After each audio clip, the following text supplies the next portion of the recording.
Halo semuanya, Assalamualaikum warahmatullahi wabarakatuh. Di video kali ini, saya akan menyampaikan review sekaligus opini pribadi saya mengenai novel Anak dan Kemenakan karya Marah Rusli.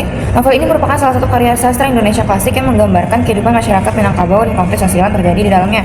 Menurut novel ini punya pesan yang kuat, terutama tentang bagaimana adat, keluarga, dan pilihan hidup yang saling bertabrakan. Nah, di video kali ini saya akan membahas pandangan secara lebih mendalam. Baiklah, sebelum saya lanjut ke isi PPT saya akan memperkenalkan terlebih dahulu. Perkenalkan, nama saya Rafika Kurnia 5 dengan NIM belakang 053 dan saya merupakan mahasiswa dari program studi pendidikan bahasa dan sastra Indonesia. Pada kesempatan ini saya akan mempresentasikan tugas mata kuliah apresiasi dan ekspresi sastra Indonesia dengan dosen pengampu Bapak Yang Mardiatna MPD. Dalam video ini saya akan membahas mengenai novel Anak dan Kemenakan karya Marah Rusli, mulai dari identitas buku, tokoh-tokoh hingga opini saya terhadap cerita tersebut.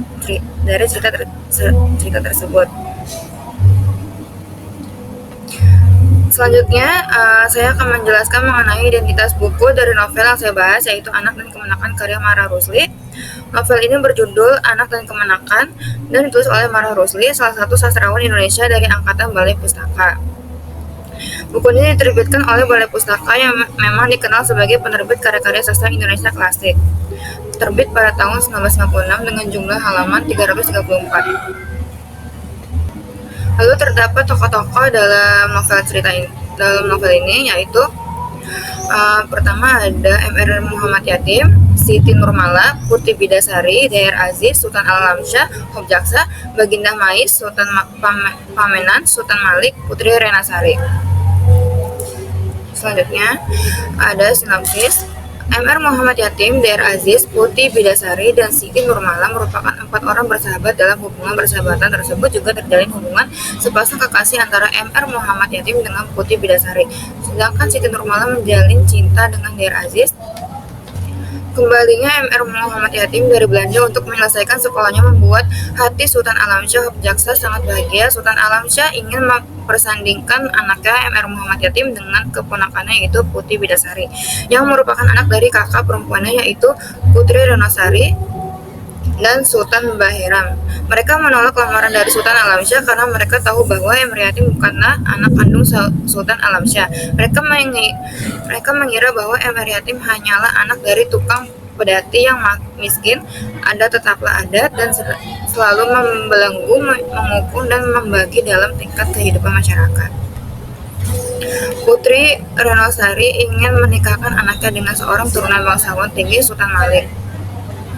Kemenakan Sultan Pamenan yang gemar berjudi dan menyambung ayam. Biaya pernikahan itu pun akan ditanggung oleh Baginda Muiz, yaitu ayah dari Siti Nurmala. Baginda Muiz sangat diuntungkan dengan pernikahan tersebut karena kesempatan ia menikahkan putrinya Siti Nurmala dan Mr. Yatim terbuka lebar. Untuk mengobati hati Yatim, ibu angkatnya Siti Mariamah menyatakan tentang asal-usulmu, walaupun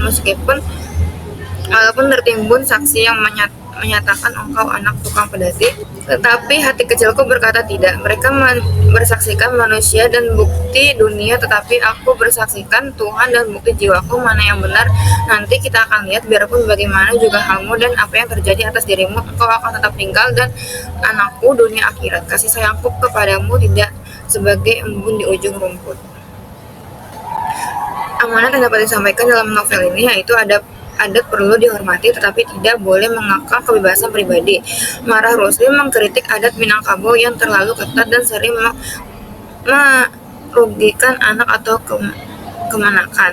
Setiap perbuatan akan mendapatkan balasan yang setimpal. Marah Rusli menekankan bahwa perbuatan baik maupun buruk pasti akan kembali kepada pelakunya.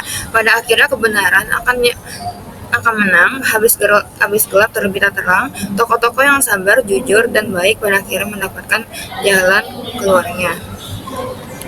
Opini saya, Anak dan Kemenakan adalah salah satu novel yang cukup berani karena mengangkat persoalan adat Minangkabau secara kritis tetapi tetap menghormati nilai-nilainya. Marah Rusli berhasil menunjukkan bahwa adat bisa menjadi pedoman hidup yang baik, namun juga dapat menjadi belenggu ketika dipaksakan tanpa mempertimbangkan perasaan dan masa depan anak muda. Konflik antara kewajiban terhadap keluarga dan keinginan pribadi terasa sangat dekat dengan kehidupan masyarakat saat ini, terutama dalam konteks perjodohan dan tekanan sosial. Yang membuat novel ini menarik adalah bagaimana tokoh-tokohnya digambarkan dengan sangat manusiawi. Muhammad Yatim, Putri Bidasari, dan Siti Nurmala bukan hanya sekedar tokoh dalam cerita, tetapi juga simbol generasi yang terjebak antara tradisi dan perubahan. Saya merasa bahwa mereka mewakili banyak anak muda masa kini yang ingin menentukan hidup sendiri tetapi masih harus menghadapi ekspektasi orang tua dan lingkungan.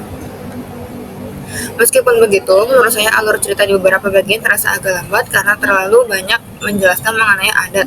Namun justru di situ kelebihan novel ini, pembaca dibuat memahami betapa kuat peranan adat dalam membentuk keputusan tokoh. Selain itu, gaya bahasa Mara Rusli yang sederhana membuat pesan moralnya dapat diterima dengan mudah. Secara keseluruhan, saya melihat Anak dan Kemanakan sebagai novel yang tidak hanya memberikan hiburan, tetapi juga membuka ruang untuk berpikir tentang hubungan antara tradisi dan kebebasan individu. Novel ini mengingatkan bahwa adat memang penting, tetapi harus digunakan dengan bijaksana agar tidak mengorbankan kebahagiaan seseorang.